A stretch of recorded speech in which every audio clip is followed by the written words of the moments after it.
High, আমি Priyanka's cooking passion চ্যানেলে আপনাদের সবাইকে স্বাগত। আজ আমি কোনো রকম ঝামেলা ছাড়াই মতিচুরের লাড্ডু বানিয়ে দেখাবো। তাহলে দেরি না করে দেখে নিন আমার আজকের রেসিপিটি। লাড্ডু বানানোর জন্য সবার প্রথমে নিয়ে নিচ্ছি বেসন। আমি এখানে এই কাপটা দিয়ে সবকিছু মেজারমেন্ট করে নেব। নিয়ে নিচ্ছি 1.5 কাপ বেসন।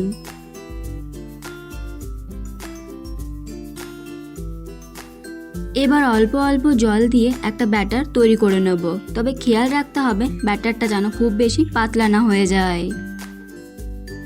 আপনি যদি চ্যানেলে নতুন হয়ে থাকেন তাহলে ভিডিওটি দেখতে দেখতে আমার চ্যানেলটি সাবস্ক্রাইব করুন এবং পাশে থাকা বেল আইকনটি অন করে দিন আর নতুন নতুন ভিডিওর আপডেট পাওয়ার জন্য।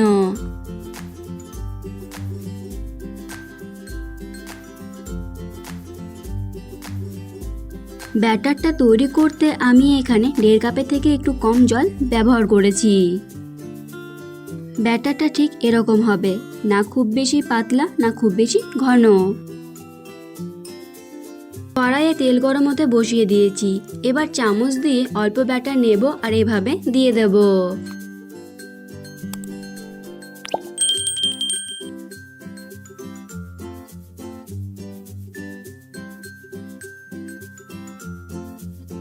উল্টে পাল্টে একটু ভেজে নেব, তবে খুব বেশি লালচে করে ভাজবার দরকার নেই।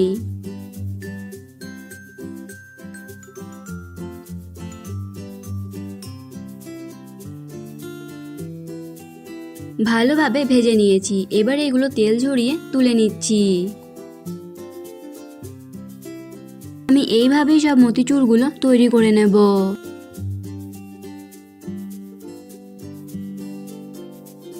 সবগুলো ভালোভাবে ভেজে নিয়েছি। এবার এগুলো মিক্সির জারের মধ্যে দিয়ে দিচ্ছি।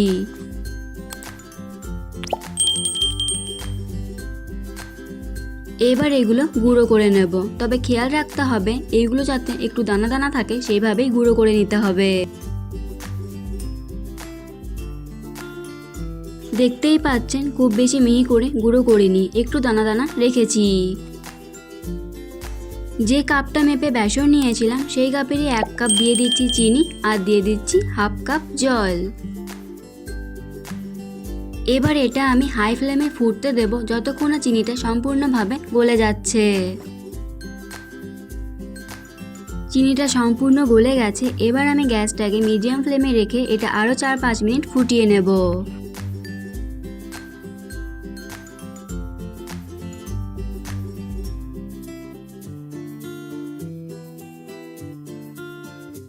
এবার আমি দিয়ে দিচ্ছি সামান্য হলুদ ফুড কালার আর সামান্য এলাচ গুঁড়ো।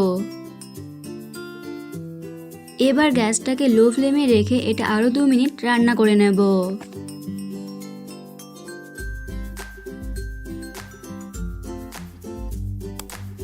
এবার এর মধ্যে দিয়ে দিচ্ছি আগে থেকে তৈরি করে রাখা মতিচুরগুলো। এবার এগুলো ভালোভাবে শিরার সাথে মিশিয়ে নেব। এই সময় কিন্তু গ্যাসটাকে হাই বা মিডিয়াম ফ্লেমে রাখা যাবে না, গ্যাসটাকে লো ফ্লেমে রেখে রান্না করে নিতে হবে।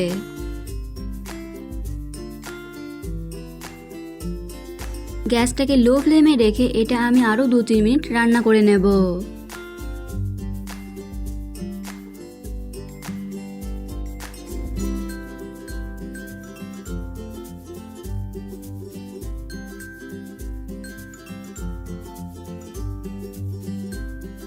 ভালোভাবে 2-3 মিনিট রান্না করে নিলাম। এবার গ্যাস অফ করে দিয়ে এটা ঠান্ডা করে নেব।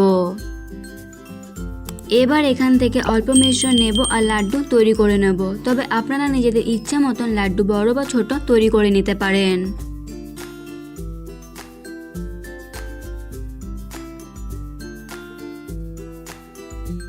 লাড্ডু তৈরি করে নিয়েছি। আমি এভাবেই সব লাড্ডুগুলো তৈরি করে নেব।